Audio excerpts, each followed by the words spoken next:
Hey guys, it's QuickyBaby bringing you a review of the Caernarvon, which is the Tier 8 British heavy tank. You can see it situated here in the tree.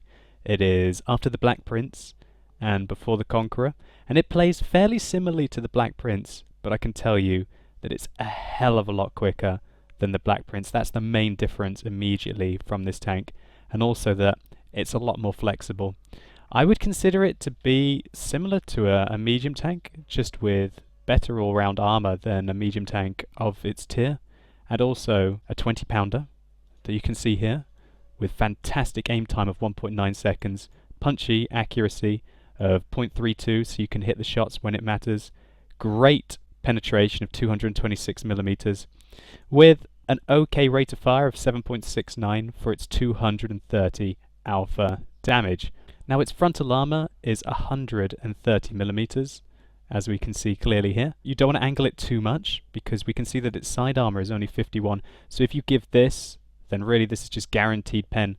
So you want to angle it about here, unless you can come round a corner and protect most of your side, which is very, very, very vulnerable. When you're engaging a Caernarvon, you should really try and get its flank. The frontal turret armor is 165, so unless you can snipe the tiny little cupola hatch on top, then, or you have a high penetration gun and you're able to hit outside of the mantle, then you're in for a lot of trouble. Don't try shooting these side bits here, they don't count.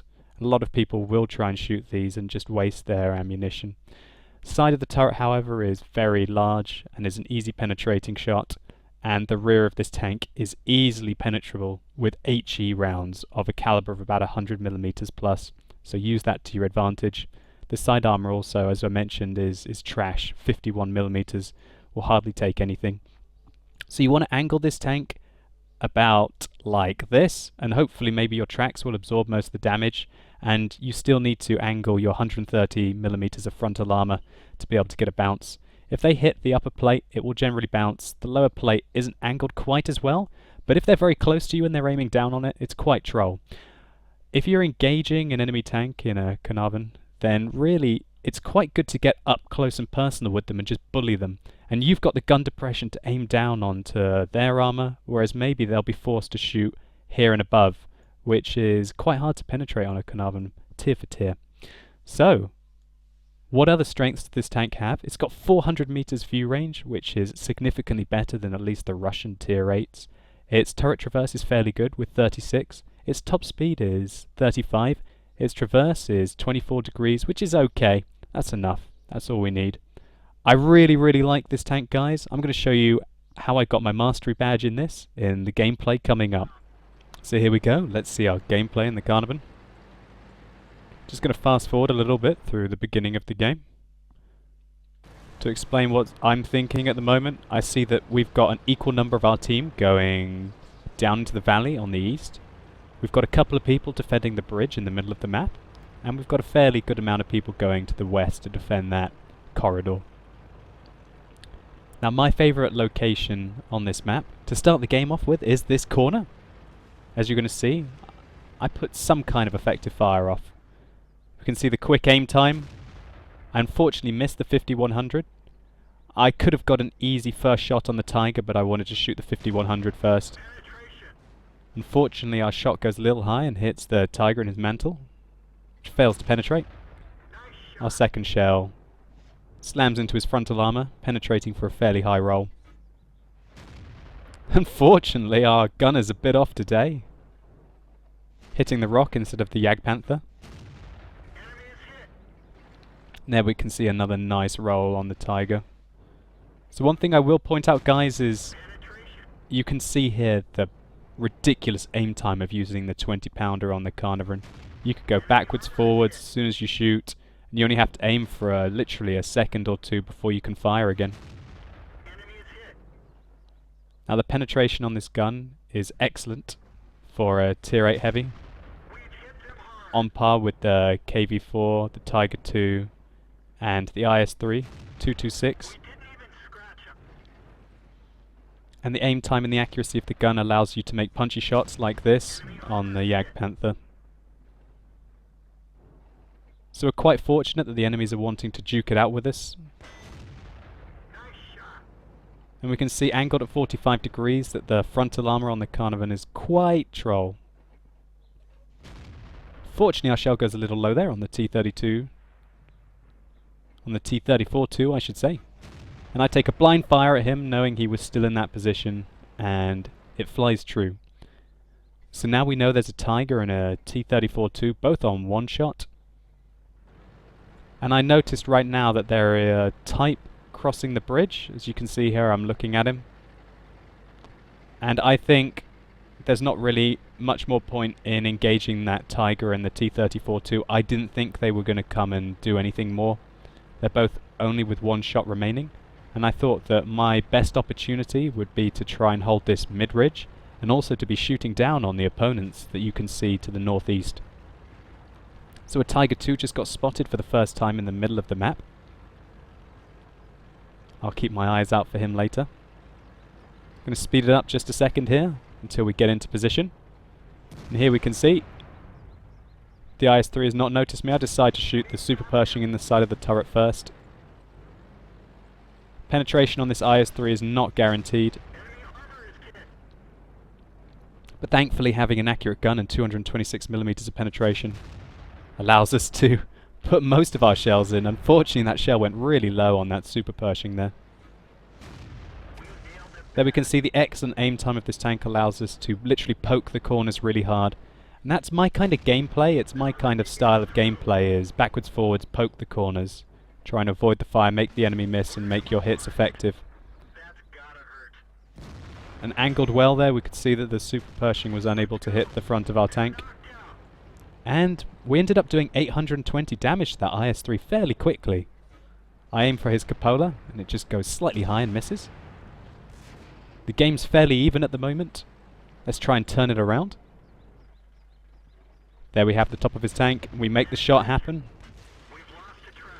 We get hit by the Hummel in the track. This tank takes artillery shells quite well frontally, but if they're able to hit the back of your tank or the sides of your tank, then HE damage can do a lot to this Tier 8 British heavy tank. So we've got the Tiger 2 on his side here. He's not angling his armor very well at all, and we're able to put a clean shell into the side of his tank. He misses, so I know that I'm safe. Put another shell flush into the side of his tank with some poor angling by the opposition. He takes out our gunner, but we're able to put another shell into him, and unfortunately the Hummel hits my driver here. I don't have a repair pack anymore, or a med pack I should say, for my gunner. And so now we're pretty much stuck. With a dead driver, most tanks in the game are very slow, especially the Caernarvon. Here we can see there's a 5100 trying to retreat to defend the base. We're able to put our first shot into him. And then what you're seeing me here do is reverse, because I want to give myself the most time, the most possible time, to be able to put the second shot in, which we do. So always be thinking about that you might have to adjust your position to give yourself the longest time that you can to get the second shot in. And when you've got amazing aim time like you do with the British 20-pounder, then you don't really have to aim for too much, which allows you to be mobile. Quite a few replays that I've had in the Caernarvon, I'm literally firing on the move over and over and over again. And there we have it. That's the end of the game. So here we can see the post-game stats that we got in that game in the Caernarvon. We got a Confederate medal, and we got nearly 4,000 experience for our double, which was enough to get our mastery badge. So that's the kind of total that you need to get roughly if you want a mastery badge at the Caernarvon. We managed to do 4,400 damage, which was a fairly good amount. I showcased really the accurate, punchy nature of this gun, which can perform very well if it gets a matchup such as I did. And also it can perform very well against Tier 9 heavy tanks, and even pose a threat to some Tier 10 tanks. I really like the Caernarvon. I'm going to be keeping it even when I get my Conqueror, which I'm fairly close to getting, so expect a review on that soon. I think the Caernarvon, the main thing is it's got gun depression, it's got accuracy, it's got low aim time, it's got high penetration. That's why I like it.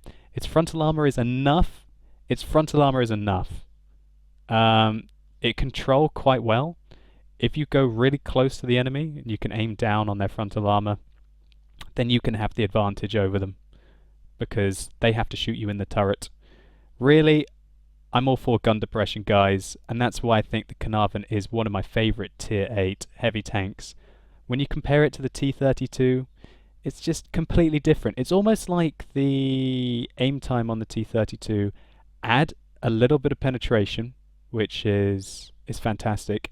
The difference between the 200mm penetration and the 226mm penetration you get is the difference between the T-32 and the IS-3 for punching through armor. It's quite a lot, and it makes a big difference, because I think that the game is trying to balance quite a lot around a 200mm gun penetration values. The Caernarvon lacks alpha damage, so you need to play it quite aggressively. You can't afford to trade shots with an IS-3, for example.